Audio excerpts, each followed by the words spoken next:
Welcome to the ATA podcast, where we talk to former elite athletes sharing their insights and wisdom derived from successfully transitioning into life beyond the game. Very warm welcome to the Athlete Transition Accelerator podcast. And I'm delighted to say today, Carl and I are joined by Will Mellors-Blair, a former professional footballer, and I have to say a man with a fascinating story of life in his transition and life beyond professional sport. So very warm welcome, Will. Thank you for joining us today.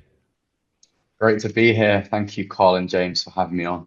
You're very welcome. Excited, now, we're very much talking about life after sport, but I think let's just set some context before we get into what you're doing now, Will. Professional football was your sport. Could you just give us a bit of a brief overview, bit of a timeline of where that journey took you? I know it originated with you being a part of the Man United Academy. So perhaps if I hand over to you at that point and you just give us a bit of an overview of where that journey took you. Yeah, absolutely. So from the age of 9, I was part of the United Academy, where I was in the same team, same age group as Jesse Lingard and Ravel Morrison. And I can imagine a lot of the listeners will know who those two individuals are. So that kind of tenure spanned until I was under 14s. So I was officially on the books until under 16s, but I then went to their kind of sister club at the time, their feeder club, which was Warsaw Football Club in League One at the time, where I signed my scholar a couple of years early. So I was playing kind of youth team football from 14, which was brilliant. I was brought in by Mick Helsall, who was the head of youth there at the time. Very great coach. And then I spent kind of 14 through under 18s with Warsaw. Didn't get offered a professional contract there, but my kind of trajectory took a different route. From there, I went to America, where I kind of studied. I'm sure we'll talk about this during the pod. I studied and played, and that's where I got my kind of first taste of professional soccer. When I played for Detroit City in the USL Championship. So that's a level just below the MLS, right? Where I played there for 2 seasons. I was the top goal scorer, actually, for the club at the time, of all time, because it's quite a new club. Yeah. Averaging 1.27 goals per game. Nice, cool. Nice. Good stats. I'm a stats man. Stats man, literally. And then I left there, signed with an agent, a really good agent. I then went to kind of Boreham Wood for a little bit and signed for Notts County. I was at Notts County for a bit. And then I played kind of like National League level, Solihull Moors, Kings Lynn Town, Kettering Town. So kind of like the National League environment / kind of like the upper levels of semi-pro. But I had a good stint in the professional game, always been around the professional environment. And then now I still kind of dabble, but more for fun than a job, than a livelihood. So yeah, that kind of takes us up to today. I like it. So that there's a diversity there. And as you say, experience in the States, different levels, the elite academy world. And I know all of that will feed in. I don't want to put words in your mouth or steal any thunder, but give us a little bit of a flavor about what you're involved with now, that the business that you've now founded and some of the sort of ethos of that business for us, please, Will. Yeah, absolutely. So this kind of takes me back actually to my time at the University of Michigan, where I studied mathematical sciences, biotechnology, officially, they were my degrees. And then unofficially in my own time, I studied quantum mechanics, quantum computing, data science, epigenetics, computational neuroscience, and artificial intelligence. And it was there where I became exposed to the fundamentals of the human brain, and what that could do and how you could essentially manipulate the brain to align it to high performance. And that kind of trajectory became fascinating to me as a result of my kind of childhood. So when I was 13, my dad sadly passed away. And I was at the Manchester United Academy. I was part of the England setup, one of the best players in the team. But all of a sudden, when my dad passed, I turned into a very cold little boy, right? Teenager, yes, but little boy, actually. Hmm. And I think that just changed how my brain functioned. I went from being super duper energized, exuberant, excited, right, to this very dejected, debilitated individual. And I'm someone that loves phenomenology. I love things that happen in life, and I'm always curious to understand why. So I've gone from this one state to this other state, being very down and depressed at a very young age, but not knowing what was going on. So over time, kind of like 14, 15, 16, these things continued, this kind of like low feeling into like my football career. But I was always wondering why. And then over time, I learned that it's as a result of what's happening in the brain. Back in my football days, there was no real support. There was no talk of mental health and well-being.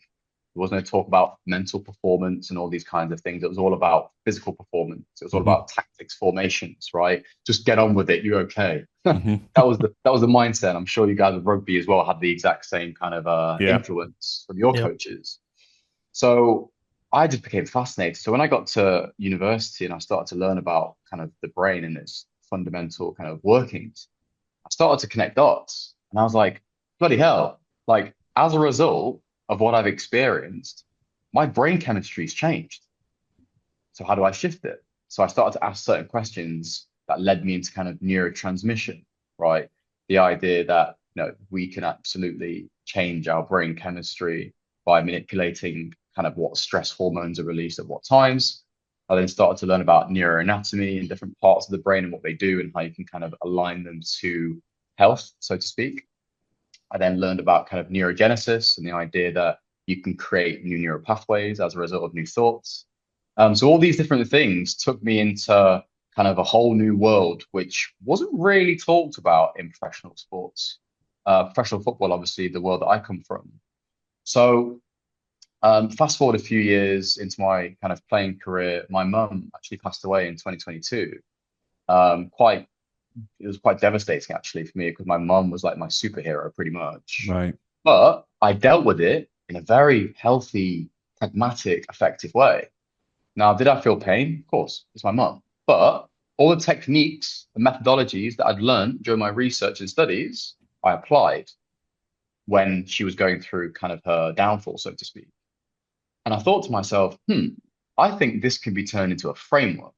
I think what I've essentially built for myself to help with my football and also dealing with these life adversities, I think this can be made to a framework.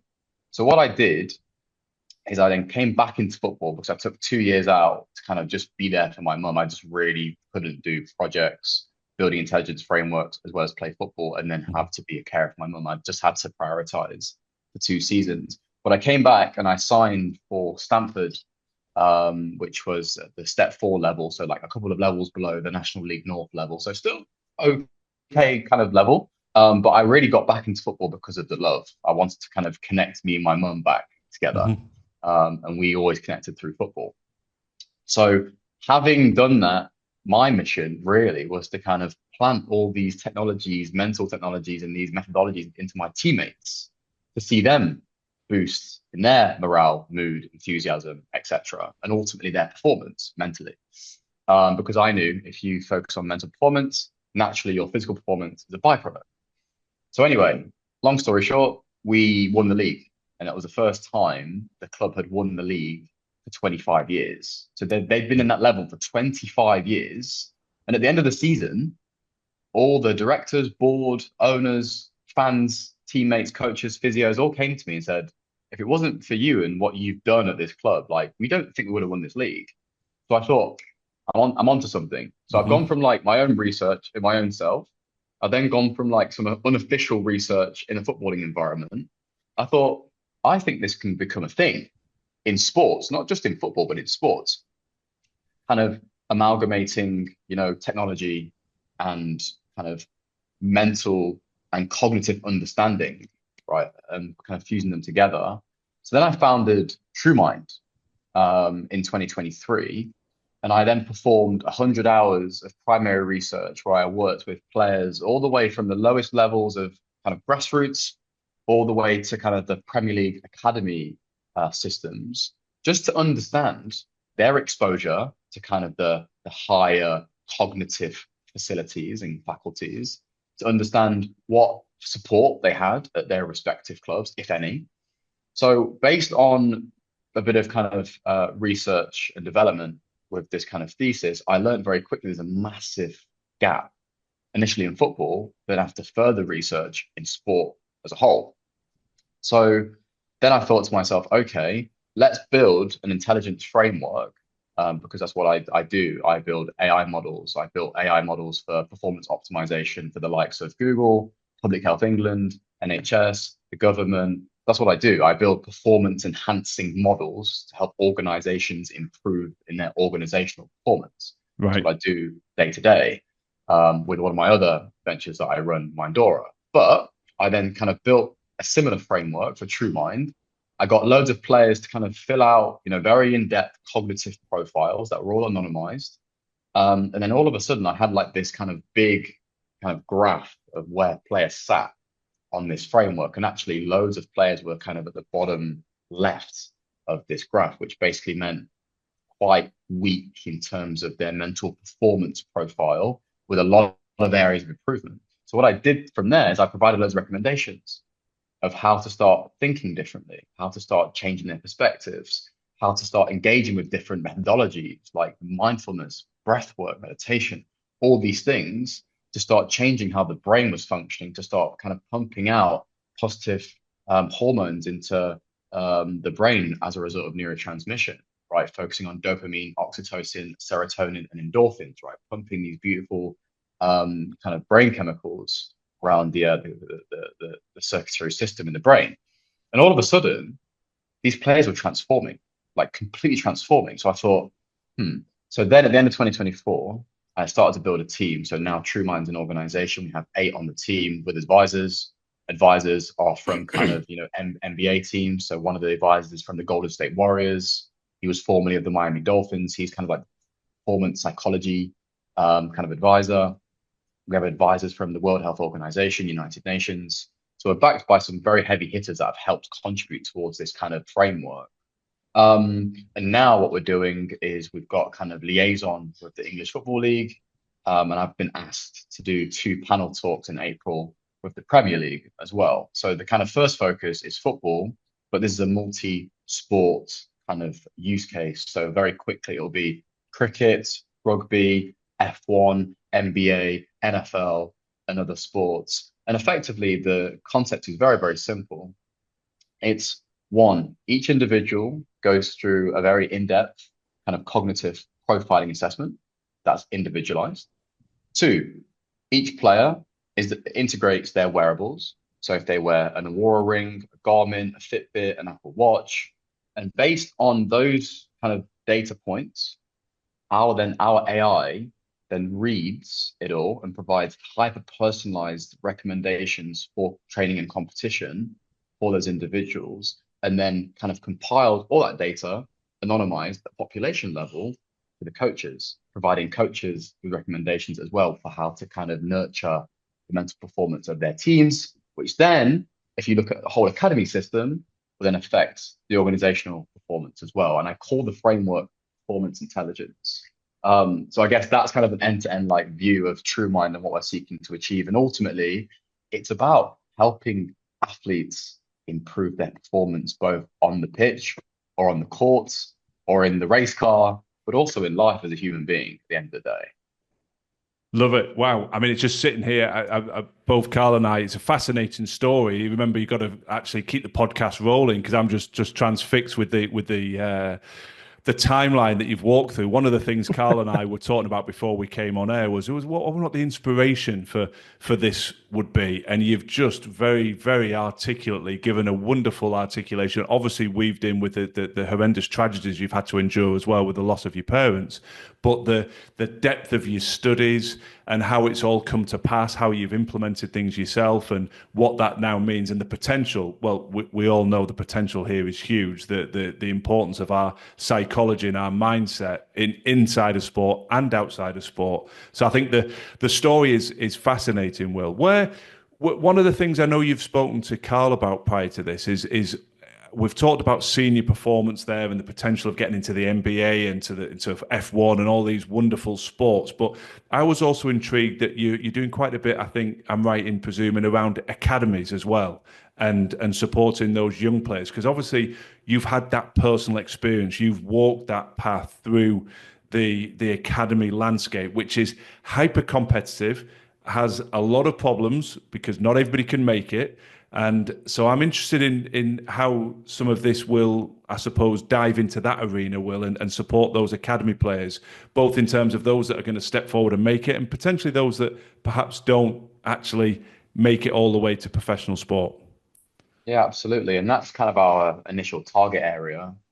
So we're actually doing our first delivery to Port Vale um, with our kind of inaugural kind of workshop, which is basically like neuro and brain training, kind of teaching the youth team. So where we're the under 18s to begin, but the youth kind of structure is where we're focusing our attention first with Right. this, because what you are exposed to, so traditional psychology as a youngster, as young as 8 or even 7, um, based on who you're around, so your socialization, so who you're socializing with, based on what you are learning, so observational learning, and what you go through in terms of traumatic events, so your trauma, those three things effectively are unconsciously developing the mindset of the individual. So one of the missions that we have at TrueMind is to provide education for the youngest of academic ages in these sports organizations.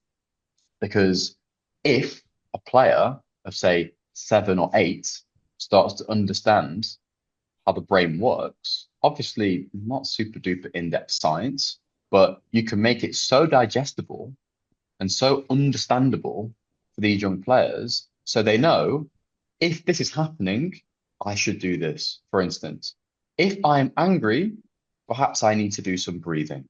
Something as simple as that, all of a sudden, from going kind of unconsciously angry and irate, they can go to a very relaxed state. Why? Because breathing mindfully taps into the autonomic nervous system at the parasympathetic side of it. That's responsible and governs the rest and digest state. So even things like this from a very young age, and helping young athletes understand what's happening when they're feeling certain ways, to then give them signposts for how to deal with it. Wow. Because I remember vividly signing for United, and I always believed I was good at football. But when you're around that environment, at times you're like, whoa, because every day you're training, you're being assessed. Every single day you are being assessed. And sometimes if you've made that wrong pass, right, or that you should have scored that 1-on-1, I'm making it obviously relevant for football right now. It Yes. could be a bit different for rugby, right? That you've misplaced that pass. Oh, if you're not trained on how to think effectively, for the whole session, you're thinking about that goal you've missed. And then the ball comes to you again. And because you're so fixated on that one mistake, your head's gone, as they say. Your Yeah. head's gone, literally. So developing educational tools and strategies for younger players at the earliest stages of their kind of professional academic study, so to speak, right, their craft. Then when they get to kind of under 18s, if they get to that place where they're kind of competing for a professional contract, even if they get released, they've built the mental capacity to understand themselves as human beings. They've got the mental toolkit, so to speak, for the rest of their lives, right? Yeah. So if they get released, before that's even happened, they're starting to think about ways in which they can leverage their skills, talents, and passions outside of sport. Very similar to what you guys are doing, and what you Yeah. guys are doing is incredible. So if we're then giving these educational tools to these young boys and girls, right, early doors, by the time it's the end of their kind of scholarship ages, so to speak, if football's next for them or their elite sports for them, amazing, great stuff. But if not, they already know what's next because they've built the framework, They know how to manage their emotions. They've got high levels of emotional intelligence, or EQ, we call it, right? Not just IQ, EQ. Very, very important. Then they're set up for life, right? A lot of these tools you can literally take the rest of your life. And to go one step further to your question, James, for me, one of my personal missions isn't just to keep it in sports. I want what we're doing with mental performance intelligence to be a part of the academic system at a governmental level, because I strongly believe these frameworks should be taught in primary school, literally in primary school, as stories or a 30-minute segment of a weekly kind of academic curriculum, starting to teach young children about the brain. Because what Yeah. happens, they go home from school, they've had a bit of a scuffle at school and they're flustered and now they're scared and they won't speak to their parents and their parents are getting annoyed because they're not speaking. They're not able to express what's going on. Why? It's because they don't know what's going on. Yeah. So let's teach our young generation what's happening here, because what happens in the brain drives the body. Yeah. So long we've been focused on the body, and that's it. So I'm No, I looking to think kind of like 180 degree that. as a dad with two young daughters, yeah, I wholeheartedly agree. I think there's a whole different debate about the suitability of modern day curriculum and how it can be enhanced to best prepare young people for later life. And you're touching on a really pertinent subject. And obviously, Carl and I spend a lot of time in the coaching space, and that's where my background brought me back to ATA. I've spent the last few years coaching individuals and groups in a variety of sectors, and so we're very much aligned with the power of our mind and how it influences performance. Will, and it's interesting because there's so much synergy in what you're saying, but I think where we are perhaps most focused, because that's where the need has been most apparent, is elite sportsmen and women that are getting to the end of their career and they're fearful about the transition, they're fearful about what comes next, and trying to remove some of that stress and that anxiety and help them accelerate into that next chapter and help them maximize their ability to accelerate into life beyond sport. But where I really admire where you are doing this piece of work is so many young people don't actually get into that environment. And with my former chief executive hat on in rugby, you know how important it is to young men and women. They've been in academy systems for many, many years. And so to get so close, but then not quite make it is a hammer blow for them. And so if I look at some of the challenges we see in perhaps more grown up, more senior in years, not grown up's the wrong word, but in adults, there's a lot of loss of identity. There's a lot of mental health challenges in the most extreme, anxiety in the less extreme, because, well, I've always been a footballer. I've always been a cricketer. I've always been a rugby player. Who am I now? I haven't got that structure anymore. I haven't got that crutch in which to lean on. And then you bring it back to these young people, as you say, that are still developing, the brain's still developing, and they've got this massive disappointment. So I think it's really powerful what you're doing to give them the tools. And I wholeheartedly agree that these are skills that can take them right through life. But wherever that transition comes, I think we're talking a lot transition perhaps at the back end of a sporting career. You have an ability to be at the start or the latter. But I think where we're united, and I think what I really take out of everything you're saying is it's never too early. One of our core messages, Will, is it's never too early to invest in yourself, to Mhm. maximize your chances of high levels of performance and fulfillment. And you're talking about young people here, and your phrase sets you up for life, and you can use it. So I think that's really important for people listening, because particularly young players, whether you're in elite sport or on the cusp of it in the academy, everybody thinks they're invincible. I'm sure you were the same, Will. We were the same. You think your career will run and run and run. So I love the fact that you're encouraging people to invest in themselves, invest in their mental skills to support them in sport, but also to support them in their life as well. Yeah, absolutely. I've got a bit of a use case. Obviously, I'll not anonymize the use case, but I want to provide it. I think it's quite illuminating for what we've just literally said about it's never too young to get started. So, as part of the research, I was working with a under 11, so 10 years old, from Derby County, so Category One academy. They play against all the Premier League teams. He was playing against Liverpool, Arsenal, United, right? I actually went away to go and play against Barcelona and Real Madrid, part of the England setup as well. And his dad dropped me a message because obviously my Twitter page at the time was just basically calling out for use cases Hmm. or issues that are being experienced so that we can kind of apply some of the methodologies. And his dad said to me, Will, he's such a good player. He's in the England setup, scoring worldies against Real Madrid and Barcelona, right? But he gets in the car after games and he's saying, Dad, I don't feel confident. And his dad's scratching his head, like, how? How does he not feel confident when he's playing for a category one of the best academies in the country against all the Premier League teams? How is this the case? So I started to kind of deconstruct why this might be. And if you remember those three things I said about talked about earlier on, socialization, who's he hanging out with? What are they like as human beings? Observational learning. So what is he learning in his environment and things he's gone through at school, at home, on the pitch, trauma. Hmm. Those three things have built his mindset. That's how his mind is set. So yes, he might be naturally gifted, but in his mind, he's not confident. There's no connection.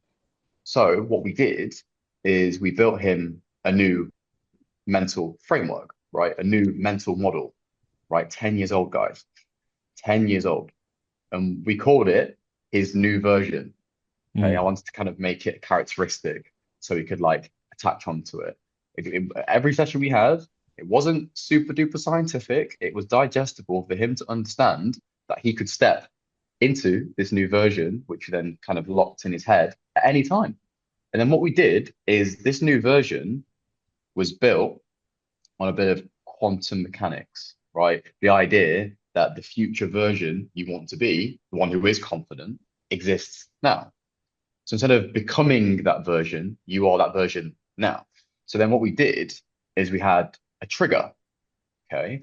And the trigger was whenever he felt himself not performing to a level that he knows he can, because he had glimpses of confidence, right? He'd beat three men and put one in the top corner. Hmm. We can take him back to that place. So he has glimmers of that, and he knows that's how good he can be. So when he found himself not performing well in training or games, he'd he'd like clap his hands, click his fingers, and he'd activate the new version, right? But what was beautiful is over time we kept kind of continuously doing this. I sat him down in a session and I said, "You do realize the new version is you?" And you should have seen his face. He was like, because for such a long time, obviously young players, you have to kind of teach them differently. For such a long time, he thought that was someone else. He thought Yeah. he was becoming someone else in moments. And I was like, no, that's you. And then now the mental model's set. There is no new version because that's him. Yeah. Now he gets in the car feeling confident. And even if he hasn't had a good game, he reflects on what he's done good in that game. Yeah. So my premise there is that that's 10 years old. He's still at primary school. He's Yeah. still at primary school. These things can be applied now. Yeah, no, absolutely love it. There's so much wisdom that you're sharing, Will. And one of the things we often talk about, and it's hard to sort of distill this down in such a short conversation, but we take people back through the do's and don'ts almost. And you're wearing two hats here as we talk. There's Will, the former professional footballer, and how you've transitioned and stepped through and invested in your own education and built this phenomenal business and other businesses. And then there's also the people that you're working with as young as 10 all the way through into senior adult professional sportsmen and women. So it's probably quite a wide question to throw at you, but we like to tap into that wisdom and say, if you can look back and think of do's and don'ts that enhance your ability to transition. And obviously we're talking very much about the mental skill set and frameworks, which has been fascinating, but it can be that, or it can be additional points, whether it's you or what you see in your professional work. What sort of, you could think of one or two do's or don'ts that can help people transition. Fundamentally, where the fear that we encounter a lot is, what am I going to do next? How can I be successful in business? And anybody listening to you will feel that energy and that buzz that you've got for this new world that you're in. You're no longer a professional footballer. You're a business founder with all this exciting potential and impact. So I'm curious what comes to mind for you when you talk about potential do's and don'ts that we could share with listeners to say, that's a tip from inside of you to help with other people's transition? What comes to mind on Yeah, that, Will? I think it's actually pretty simple. So I've got one for each. As you were just speaking then, I had one for each come to me straight away. So my do, let's go do first. Yep. My do is understand your passions early on. And passions change and shift, and we become fascinated and engrossed by different things at different times, but always stay in touch with the things that light you up all the time. Because as elite athletes, which we've all been, you become so fixated on that one thing and nothing else lights you up. And if you've had a bad game or a bad session, the weekend's done. I remember vividly being a young boy, and if I'd played well, the best weekend ever. What a weekend, guys. Yeah. But then if you had a bad game, don't speak to me. I'm in my room playing Xbox. I don't want to speak Yeah. to anyone. So as early as possible or as soon as possible, tap into those passions outside of the sport you're competing in. It might be reading, it might be learning in academics, it might be property, it might be investing, it might be esports, it might be cooking, cleaning, who knows what it is. Tap into passions, what lights you up outside of your sport as soon as possible. Yeah. So Well that's said. my do. Yeah. That's my Fabulous that's one. my do. Could not Yeah. agree more. Yeah. That is the biggest do in my opinion, because I'm looking at it from my past. Because there was a moment in my early career where I was like, hey, I'm at St James's Park. I'm playing for England. I'm at the United Academy. Of course, I'm going to be a professional footballer for the rest of my life. And everyone does that, Mhm. regardless of what academy system you're at. If you're category 1 or category 4, you're at a pro club. You think you're going to be a pro for your whole life, but the stat is 0.12% of players in England are going to make it pro in football. Yeah. So Staggering. statistically speaking, you're not going to make it. So passions, what do you love? That's my do. Yeah. My Love it. don't, my don't actually kind of coalesces pretty nicely with that and like attaches pretty nicely is don't put all your eggs in that basket. Don't think you are going to be a pro and that's it. Because your whole identity wraps around this one thing. Your emotions wrap around this whole thing. Your sense of self-worth wraps around this whole thing. And if you are a pro footballer or a pro sports person for 1 year, 2 years, and you are putting all of your eggs in that basket, I'm not saying don't try your hardest and be the best athlete you can be. What I'm saying is, as soon as you've done your training and you've had your ice bath or cryotherapy or your sports massage or whatever the post-training routine is, right? Your lunch, and then go home and start to work on yourself. So tap into the passions. Don't Mhm. just be this one individual fixated on this one thing. Because what I can say categorically, and some of the elite footballers and sports people have said this, getting so encapsulated by your sports will lead you to the darkest places, especially when things aren't going so well. I was having a conversation earlier on. I won't name names, but he's a presenter, is a very famous media presenter. And one of his friends is a very famous footballer who's currently not playing for his team, right?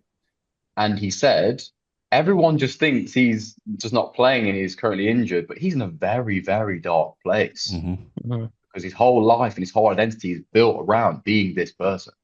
He Yeah. hasn't got a portfolio. He hasn't got an investment kind of structure. Just this is it. Yeah. Yeah. So that Yeah. for me, and he's only 25 years of age, right? So Yeah. he's still a young player, but he's got his everything focused here. It's making him depressed. Yeah, Okay. So and that's very common. Well, when you scratch the surface, and because we get the privilege of speaking to so many people in confidence as you will, it is very common. And I think what a fabulous two examples you've given us there. And we have a lot of elite sportsmen and women listening, obviously, who are thinking of transition, but also parents of young men and women who are in that space. And so I think what you've just alluded to there is so powerful for both camps, because the parents have a big role as well to ensure that all the eggs are not in one basket, that they're not enhancing that level of pressure on their son and daughter to say, you're going to make it and we're all going to be aligned behind you as a family. Yes, support them, but encourage them to explore other passions. And you gave a diverse range there. It doesn't matter what it is, allow them to do other things, because it helps them de-stress, depressurize from it. So just to bring it back to you, Will, when did the interest in academia come from? Because obviously you very humbly sort of moved through quickly at the start of this interview, the diverse range of areas that you've studied. And for some people, that will intimidate them. But I think the principle is not what you study, and it's the fact that you're investing in you. So as you said, it might be property, it might be cooking, it could be anything. But that journey of investing in your sort of academic understanding of it, when did that start? Where did that interest come from? And how did you Yeah. sort of feed that? I've got a vivid memory of being sat on my bedroom floor when I was 5, and my mum walked in, and I was reading the Oxford English Dictionary front to back at 5. Right. And my mum said, "What are you reading, son?" And I said, "The English Dictionary." And she said, "Well, why are you reading that?" And I said, "Because I want to know as many words as possible." So at 5 years old, I thought my brain works a bit differently, Hmm. because my peers at primary school just didn't function like that. But at that time, I just didn't, I just thought I was just me. I was just Will. But then over time, so at primary school, by the time I got to year 5, I had read or been given all the books from the local secondary school. By the time I got into secondary school, I'd already done my GCSEs by like the end of year 7. And then I was getting material from universities by the time I was in year 9. I think it was in secondary school where I thought, yeah, my brain is absolutely a bit different. Yeah. Um, so I've always kind of, not trying to brag, I'm just saying how it is at this point. I've always kind of been an A star, A plus student. Academic level in terms of my college. I did college at Warsaw Football Club as part of their kind of scholarship structure.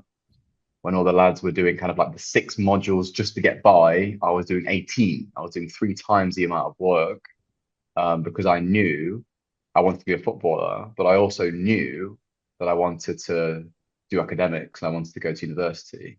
Regardless of how kind of far I went in football, I always knew that I wanted to kind of do the higher education. Yeah. So I think it was from a very little boy. I had a library. You guys might have watched Matilda, where she goes to the library and just chucks a whole bunch of books into a cart and takes it home. Very, very similar story. So I had a library on the top of my road. And after school, every single day, I'd go to the library and read a book. And the librarian would call my mum and say, "William says he's okay," because literally it was like 150 steps away from my house. Right. And every week I would rent 12 books from the library and read 12 books and then get 12 more the next week. And that happened from like the age of 6 through to before I went to secondary school. So 11, 6 to 11, I was reading 12 books a week. Wow. Now I don't read 12 books a week. Now I read kind of peer-reviewed science papers and those kinds of things. Yeah. And very selective books. I don't read anywhere near as much as I did. But I guess from a very young boy, I wanted to build my brain like an encyclopedia. And it makes sense that I went into kind of computation and artificial intelligence, because that's typically what it is. It's essentially you've got all the data and then you can synthesize it into kind of what you need. Yeah. So I guess from a very young age, became fascinated with academia from there. No, and it's just fascinating to listen to, Will. And again, I think it's important to pull out that some people be like, "Whoa, that would blow their mind." You know, they won't have read 12 books in a year, and you were knocking them out in a week. But the principle is that you had the courage to understand what was important to you and to follow it. And I think Mm. that's a really powerful message for any young player, that you can get swept along in this cookie cutter style, right? We all train and we all go and have a coffee together and everyone just sits and plays on their Xbox and then we do, and there isn't time to do anything else. Well, actually, Yeah. what you've identified in yourself from a young age is you had a passion for investing in your own knowledge. And so, whatever that passion is, it comes back to your essential do. Don't be afraid to step out of the norm and invest in you, because something we talk about a lot, the sporting chapter is a wonderful place to be. But for the vast majority of people, the chapter beyond sport is going to be far longer than the Yeah. sporting chapter. So follow that passion and invest in yourself is critical, irrespective of what age you are, whether you're still in an academy structure, whether you're in your early 20s, whether you think you've got 10 years or 3 minutes in front of you as a sportsman or sportswoman. So I think that is so important. And again, you've had the ability to take that passion to develop it alongside your sport and then to bring it full circle and bring it back into sport. So again, there's some synergy in that there's not an either or. You can still invest in yourself in sport, and there's so many ways you can find a career in sport if you so choose to. But invest in yourself is crucial. So it's a big question to finish with, Will, and mindful that you've got so much insight and knowledge. This could be a question that runs through 5 episodes. But if I challenge you to say, what does success look like? Where does the vision of what you're building now, if you were to try and pull that down and say, how do you articulate succession? Where's the vision of the business going to take you? What's the impact that you want to see? You've talked about a lot of different sports. Are you able to sort of just leave us on that sort of cliffhanger and say, well, this is what I want to try and do with it? Yeah. If you wouldn't mind and if you would permit me, I'd love to answer the question about what success means to me personally, Yep. and then what it means for TrueMind, because I think my answer Perfect. might be quite illuminating for a few people. Yeah. Yeah. So Love to hear it. a lot of people see success as like personal goals, accolades, kind of achievements. I don't see success like that. My definition of success is our ability, regardless of what's happening in our worlds, to be at peace within and to handle adversity and to handle success in a very calm, peaceful, and tranquil manner. Because oftentimes, when things happen, we get that text. What we're doing is we're creating stress hormones, cortisol, adrenaline. All of a sudden, we can't think, we can't drive, right? But imagine for a second, as human beings, we get a text, we look at it, we put it down, we feel the feeling, we breathe, we think, what's needed right now? Okay, I need to speak to that person, I need to call that person. Okay. I think as human beings, if we move towards dealing with things, good, bad, ugly, indifferent, in ways in which is effective for us as humans to protect our brain and our emotions, I think that's my definition of success. Is when we Yeah. can get to that place, that's success. Yeah. It's Um, very, very, very well said. It's a very, very articulate way to surmise that. I love that. yeah, I wanted to kind of put that out there because I always get asked these questions on podcasts, on TV, on radio, like, what does success look like for you, Will? And it's like, I think people are expecting me to say, oh, this status and this and that. Like, no, like just being at peace, regardless of what's going on, is my definition of success. That's that. For TrueMind, I genuinely want TrueMind to be the go-to solution for mental performance education and strategies for global slash world sports, regardless of age. So from the youngest ages all the way to kind of the senior kind of sports people, I want TrueMind to be the go-to solution for kind of the mental performance aspects of the game. And I think there's a huge potentiality of that happening. I think if we do what we are on track to do this year in world football, I think with the connections that we're making and the introductions that I'm now getting, I think then we can then trickle into the other sports accordingly. But have a vision, every young athlete having the mental tools to deal with the lowest of lows and highest of highs, right? Because the lowest of lows oftentimes has the ability to cripple people. turning to things like drugs, alcohol, and etc. Hmm. Right? And the highest of highs also has the ability to do the exact same, Yep. and everything in between. Right? So if I can look back in 10 years' time, 20 years' time, and TrueMind is just like the go-to solution where the tool is just being given to athletes, and they have the ability to handle situations in training, in games, in live, I'll be a very happy man. Hmm. So for me, it's all about kind of advancing mental performance. That's kind of what I'm doing this for. No, what a wonderful way to wrap it up, Will. I think, well, having listened to you today, I think there's every chance that you are going to achieve that, and we wish you the very best of luck. And I think Yep. the personal definition of success, what a wonderful world we'd live in if we were all able to process things and be at peace with the highs and the lows. So I think there's an aspirational challenge in there for all of us. So if people want to learn a little bit more about you and what you're building and the journey you're on for this vision, what's the best place? What's the best place for people to find you, Will? Yeah, so I'd say there's probably a couple of places, mainly. So one would be my LinkedIn page, where I kind of discuss concepts regarding kind of advancing performance intelligence, where the mental aspects is one of them. So if you type in Will Mellors-Blair on LinkedIn, you can find me there. There's also obviously the TrueMind website, which is truemindeducation.com. And then if any individuals interested in the organizational work that we're doing to help organizations improve performance, then it's Mindora, so Mindora.work. And yeah, I guess those three places are the places. I don't have many social media platforms. I've just started a TikTok, which is called the Expansion Lab, which effectively is geared towards helping people with like 5 second to 1 minute, very short clips, to kind of provide new perspectives, new ways of thinking to again advance the kind of mental performance of individuals. Because I believe in people, James. I believe in people, and I see we can do better as a society, as humanity.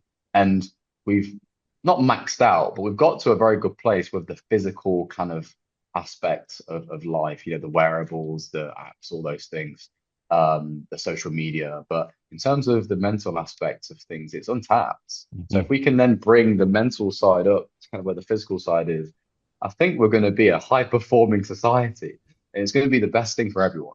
Yeah. So yeah, there we go. Fabulous, Will, and we'll make sure all Perfect. those links are in the show notes for people to find, and I'm sure people will be following you and fascinated by the journey that you're on. So all that remains to be said from our perspective, what a wonderful conversation, Will. We wish you the best of luck with everything that you're doing. We're very much aligned with everything that you're doing, both Yep. with young athletes, senior athletes, and indeed just humankind, because we all need support on our mindset and our mental well-being and how we can deal with the challenges of life professionally, personally. So I think it's a wonderful cause, something that we'll enjoy supporting you and watching your journey. And thank you very much for giving your time today to the ATA podcast. Cheers, Will.